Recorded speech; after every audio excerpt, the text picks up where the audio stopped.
নমস্কার। আজকের গল্প তোমারই চলার পথে। রচনা শান্তনু দে। মূল গল্পটি নেওয়া হয়েছে ২১শে জুন ২০২৬-এর সংবাদ প্রতিদিনের পত্রিকা থেকে।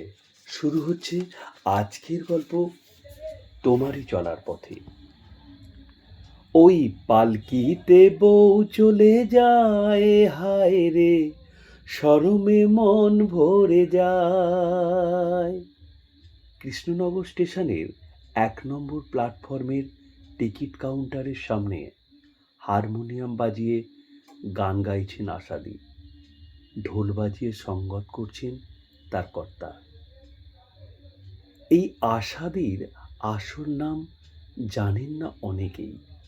আশা ভোঁসলের গান গেয়ে স্টেশনে বসে রোজগারপাতি করতেন।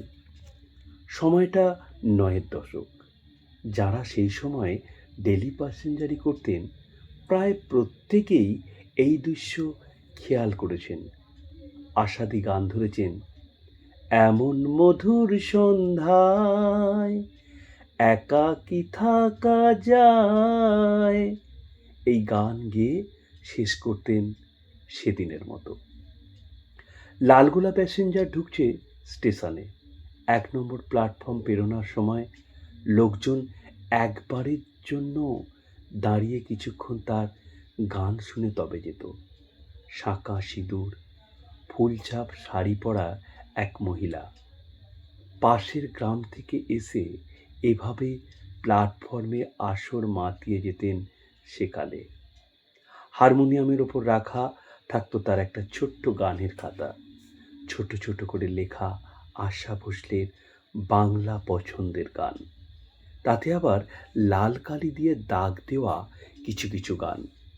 সেগুলো সব আশা ভোঁসলের হিট বাংলা গান। একটু পরে ৮টা বাজবে। আস্তে আস্তে গোটানোর পালা। যেতে হবে বাস ধরে সেই দেপাড়া বিষ্ণুপুর গ্রাম। অনেকটা দূর। বড় একটা ঝোলায় বাঁধা ছাঁদা করে ১ কাপ চা, সঙ্গে মিষ্টি রুটি।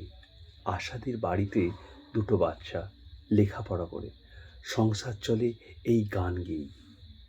সে সময় দেখতাম আশাদি আর তার স্বামী দুপুর নাগাদ আসতেন। স্টেশনে গান টান গেয়ে সন্ধে সন্ধে আবার গ্রামের পথে রওনা দিতেন। দিনের শেষে উপার্জন একেবারে খারাপও হতো না। সংসারটা কোনো রকমে চালিয়ে নিতেন। ঘরে ২টো ছেলে মেয়ে, তাদের লেখাপড়া এই গান গেয়েই। তবে আশাদি কোনো কালে গান শেখেননি কারোর কাছে। দেপাড়া বিষ্ণুপুর গ্রামে দুবেলা খেয়ে পড়ে বেঁচে থাকাটাই অনেক। সেখানে গান শেখা একটা বড়লোকি ব্যাপার। গ্রামের ২-১জন বাউল গান গাইতেন। ভীমপুরের বাউল মেলার আখড়াতে যাওয়া এই পর্যন্তই। ছেলেবেলায় পাশের বাড়ির টেপ রেকর্ডারে আশা ভোঁসলের বাংলা গান শুনে শুনে আশাদির শেখা। একদিন আশাদির একটা গান রেকর্ড করে বাজিয়ে শুনিয়েছিলেন সবাইকে। তারপর সবাই বলতে লাগলো, হারমোনিয়াম বাজানোটা শেখ, তোর হবে, তোর গলায় সুর আছে। আশাদির বয়স তখন কত হবে, ১৮-র মতো। বছর ২-১-এর মধ্যে বেশ কয়েকটা আশা ভোঁসলের বাংলা গান তুলে পাড়ার জলসায় গাইতে শুরু করলেন। প্রশংসা ধীরে ধীরে গাঁয়ের লোকের মুখে মুখে আশাদির নাম ছড়িয়ে পড়ল। সেকেন্ড হ্যান্ড একটা হারমোনিয়ামও কেনা হলো। এরপর ভালোবাসা, বিয়ে, বড় তবলা বাজান, বেশ ভালোই বাজান। ২ হাত এক হলো। তারপর প্রথম প্রথম ট্রেনে গান শোনানো, পয়সা আসতে লাগলো। শান্তিপুর, বেথুয়াডোহির দূরে দূরে গান শুনিয়ে ভালোই চলছিল আশাদির দিন। ছেলে মেয়ে একটু বড় হতেই প্ল্যাটফর্মে গলায় হারমোনিয়াম ঝুলিয়ে চলন্ত ভিড় ট্রেনে আর পারা যায় না। গত কয়েক বছর নিত্যদিন আর তেমন দেখা যেত না আশাদিকে। একবার হঠাৎ দেখা হয়ে গেল গত বছর। ট্রেনে গাইছে আশাদি, বয়স হয়েছে অনেকটাই। স্বামী মারা গিয়েছেন হার্টের অসুখে। সঙ্গত করা তার সাথে এখন বাজাচ্ছে তার ছেলে। ভালোই বাজায়, বাবার মতোই হাত। এখন ফাঁকা ট্রেন হলে ওঠে, একটা সিটে বসে গান করেন। ফুলে গন্ধ নেই সে তো ভাবতেও পারি না। গান গাওয়া শেষ হলো, ট্রেন ঢুকলো প্ল্যাটফর্মে। একে একে সবাই নেমে গেলেন। পাশের সিটে গিয়ে জিজ্ঞাসা করলাম, অনেক দিন পর এলেন? হ্যাঁ গো। এখন সব তো তোমাদের কারাওকে নাকি কী সব বলে, আলাদা করে মিউজিক চলে আর তার সঙ্গে গলা মিলিয়ে গান। আমি বাবু সেকেলের মানুষ, ওসব জানিও না।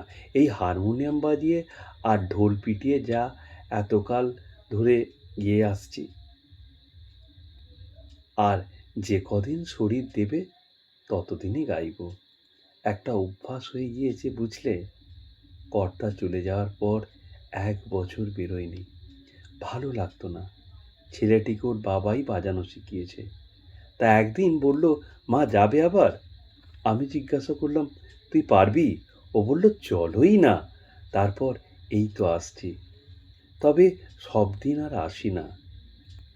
গ্যালোপিংগুলোয় একটু ভিড় কম হয়, দেখে উঠি। পুরনো তোমাদের মতো চেনা লোক দেখলে সিট ছেড়ে দেয়। 100 টাকাও দেয় কেউ কেউ। সবই আশাজির কৃপা। কল্যাণী রানাঘাটের অনেক অর্কেস্ট্রা পার্টি ডাকে শীতকালের মেলায় গান গাওয়ার জন্য। বলে, মাসি অনেক টাকা দেব, 5,000। আমি রাজি হইনি। আমার এই ট্রেন প্ল্যাটফর্মে গাইতেই বেশ লাগে। কাউকে চিনি না, অথচ গান ভালো লাগলে সবাই পয়সা দেয়। কখনো ভিক্ষে মনে হয় না। আশাদির মেয়েটার বেশ গলা। মায়ের কাছেই হারমোনিয়াম বাজানোটা শিখে নিয়েছে। সেও গায় আশার গান, তবে হিন্দি। রানাঘাটে একটা অর্কেস্ট্রা পার্টির সঙ্গে ভালো যোগাযোগ ছিল আশাদির। তারাই শিখাকে তাদের দলে নিয়েছে। ছোট ছোট ফাংশানে ডেকে নিয়ে যায়। শীতকালে কোনো কোনো মাসে 4-5টা শো হয়ে যায়। প্রতি শোয়ে 4,000-এর মতো দেয়। ভালোই গান গায়। সব গানই হিন্দিতে গায়। হাসতে হাসতে বলল আশাদি, মেয়ে আমার খুব সুন্দর আশার হিন্দি গান গায় অর্কেস্ট্রার সঙ্গে। আমি একবার ওদের প্র্যাকটিসে দেখতে গিয়েছিলাম। মেয়েই জোর করে নিয়ে গিয়েছিল। পিয়া তু আপ তো আজা গানটি গাইছিল। আমাকে বলল, তোমাকেও গাইতে হবে। আমি হিন্দি ভালো বলতে পারি না, গাইনি। শিখা কিন্তু আমার চেয়েও ভালো গান গায় আশাজির। শুনলাম কলকাতার একটা ফাংশানে নাকি ওকে সামনের সিটে নিয়ে যাবে। এখন ভাবলেও অবাক লাগে। বাড়িটা এতদিন পাকা করতে পারেনি। মেয়ে বলেছে আর বছর যাক, করে দেব। আমাকে ট্রেনে ঘুরে গাইতে নিষেধ করে আমার মেয়ে, এই বয়সে কিছু হয়ে গেলে। কিন্তু আমার যে ঘরে বসে থাকতে ভালো লাগে না। এত লোক 1-2 কলি গান শুনিয়ে চলে যায়। সেই সঙ্গে এত লোক তো 1-2 কলি গান শুনে চলে যায়, 2 টাকা দেয়, ভালোই লাগে। আশাদের বাড়িতে আশা ভোসলের একটা বড় ছবি বাঁধান রাখা আছে। বাড়ি থেকে বেরোনোর আগে প্রণাম করেন, জন্মদিনে মালা দেন ছবিতে। তার জন্যই আশাদের বেঁচে থাকা।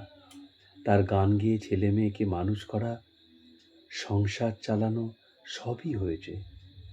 যেদিন আশা ভোসলে মারা যাওয়ার খবরটা পেলেন, সারা দিন মন খারাপ করে বাড়িতে শুয়েছিলেন আশাদি। দেয়ালে টাঙানো ছবিটায় মালা চন্দন দিয়ে সাজিয়েছিলেন। হারমোনিয়ামটা খাটের ওপর টেনে নিয়ে গিয়েছিলেন, ও তোমারই চলার পথে দিয়ে যেতে চাই আমি একটু আমার ভালোবাসা।